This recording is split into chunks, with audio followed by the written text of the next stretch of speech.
سلام عرض میکنم خدمت مشتریان و همراهان عزیز پارسروند الکتریک. امروز خدمت مهندس بهرنگی هستیم که طرز کار و مزایای استفاده از محافظهای ولتاژ جریان پارسروند رو با ما بفرمایند.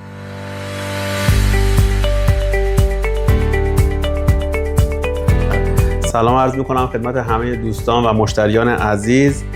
خب من لازم میدونم که در ابتدا محافظ ولتاژ جریان یه توضیح کلی روش داشته باشم و بعد ببینیم نحوه تنظیماتش به چه صورته که ابهام خیلی از دوستان و مشتریان عزیز انشالله برطرف بشه با این توضیحات.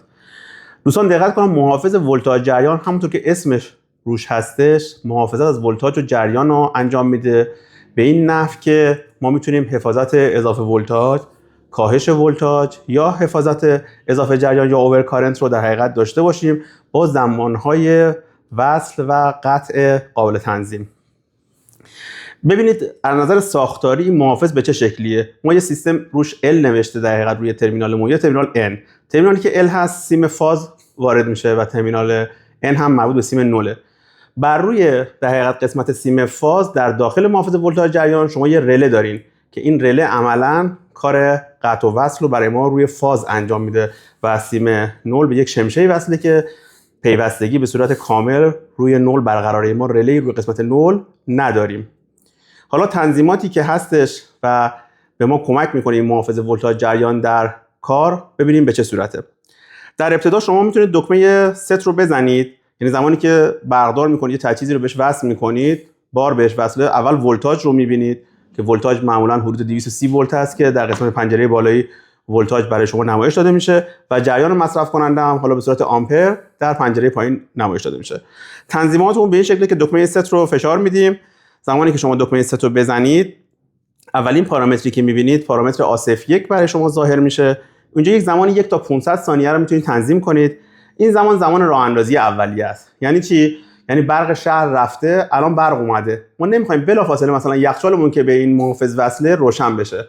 چرا؟ اینم طبیعیه، میخوایم اون حالت گذرا طی بشه و زمانی که به استابیلیتی یا پایداری خاصی رسیدیم دقیقاً یخچال ما این برق رو بگیره، یعنی کانتاکت های خروجی ما برقدار بشن. ما پیش‌فرض مثلا اینو گذاشتیم روی 60 ثانیه، یعنی زمانی که شما این رو وصل کردین 1 دقیقه زمان میبره تا کانتاکت برقدار بشه. این زمان قابل تنظیم هستش. من سوالی اول از خدمتتون بپرسم در خصوص توضیح اولی که دادیم. پس در واقع یه ولتاژی رو برای ما در واقع میاد اصلاح میکنه، اندازه گیری میکنه، محافظت میکنه به همراه جریان رو. در واقع ولتاژ اون چیزی که ورودی ما هستش از سمت سیستم یا از سمت برقی که داریم در واقع تغذیه میکنیم. آمپر اون چیز جریانی هستش که در واقع ما داریم استفاده میکنیم. این داره 2 تا محافظت پس برای ما انجام میده اگه من درست متوجه شده باشم. یکی اینکه محافظت میکنه از برق ورودی ما، یکی اینکه جریان ما اگر بیشتر از اون مقدار مورد نظر باشه میاد محافظت میکنه و اجازه نمیده که اون جریان بیشتر باشه، ها رو به هر دلیلی. درسته؟ دقیقاً درسته. خب پس تحت چه شرایطی امکانش وجود داره ما جریان زیاد داشته باشه سیستممون؟ ببینید بحث اینه که جریانی که اینجا هستش این محافظ تک فازه، تا 63 آمپر اومی رو میتونه حفاظت داشته باشه. حالا جریانی مثلا اومده روی 80 آمپر، یعنی بالاتر از حد تنظیمی که روی این سیستم تنظیم کردیم داره عبور میکنه. به دلیل حالا مسائل مختلف هست، اضافه باری که توی یک مصرف کننده ممکنه ایجاد بشه، یک اتصال کوتاه جزئی، اینا همه میتونن باعث اضافه جریان بشن و سیستم به محض اینکه این رو میبینه با توجه به زمان تنظیم ما میتونه عملکرد داشته باشه. درست. دومین مطلبی که فرمودین در خصوص تأخیر در وصل هستش، یعنی در واقع اون تایمی که ما این تجهیز رو استفاده میکنیم داخل کنتورمون و در واقع تو اون تایمی که از ابتدا برق بهش وصل میشه تا زمانی که راه اندازی میشه یه تایمی داره. درست میگم؟ دقیقاً.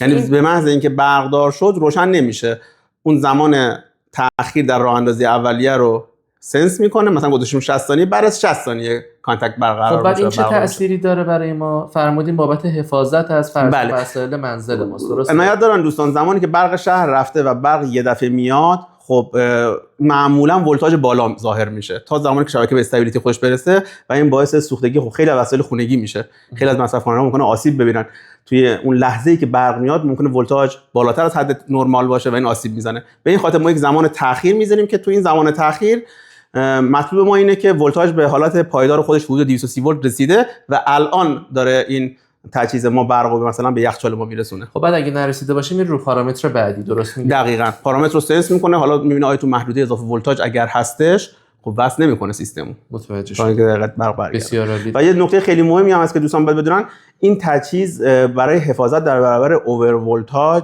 آندر ولتاژ و اوور کارنت، یعنی حفاظت اتصال کوتاه رو در حقیقت باید حتما یه مینیاتوری پشتش به عنوان بکاپ داشته باشیم که اگه اتصال کوتاهی تو سیستم اتفاق بیفته به این تجهیز آسیب نرسه. اون اتصال کوتاهی که ما اینجا صحبت کردیم برای اضافه جریان، یه اتصال کوتاه امپدانس بالاست که مقدار جریان پایینه، یعنی فرق میکنه با اتصال کوتاه سیستم روی باسبار. بله، اتفاقا سوال خیلی از همراه‌ها و ما در واقع الکتریکی‌های همکار و بخش‌های همکار ما هم بودش که اگر بخواد این روی تجهیزی نصب بشه باید قبل از مینیاتوری قرار بگیره یا بعد از مینیاتوری، که الان شما دقیقاً حتما باید دقیقاً یک مینیاتوری